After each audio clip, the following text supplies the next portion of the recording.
So my final year project has been around the commodification of the Moomins. So I first encountered the Moomins in a shop in Brighton around the millennium, which was run by a guy from Tokyo.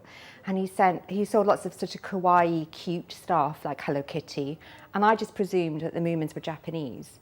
And they were kind of a niche thing. And then as time went on, I sort of encountered them more and more, realised they were from Finland, first published in a book in 1945, and I just became more and more intrigued. And then in the last few years, there's just been an explosion of Moomin stuff. There's like Moomin in Primark, Moomin shops in London, and there was a lot of stuff going on last year because it was the centenary of the independence of Finland.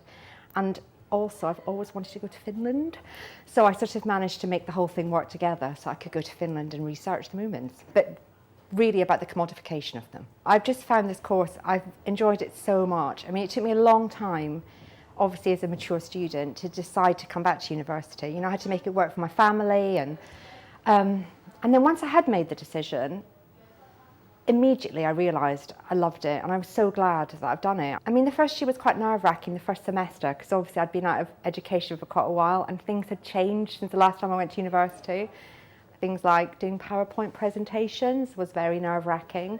But once I'd got around that and got my head around it all and learned what to do, I've just loved it. I feel like I've just been immersed in it, and it's been a joy. And honestly, I've just loved it so much. In first year, we were encouraged to sort of get stuck in and volunteer. And I decided to approach Charleston Farmhouse because I've always loved Charleston. So I spent 2 years there as a room guide, which was just being in the rooms on your own felt like quite a thrill, to be honest. And then chatting to the people, the visitors, was just amazing. So obviously I couldn't have done that. I wouldn't have had the confidence to do that if I hadn't been on the course, because I think I probably wouldn't have felt like I was qualified to do it. But then doing that kind of built confidence as well. So I've done that for 2 years, and then last year I've started volunteering with the Museum of Brighton with the fashion historian. I've applied to do the Masters History of Design and Material Culture. I'm going to do that part-time so that I continue to work, volunteer, parent, and then I'll see after that.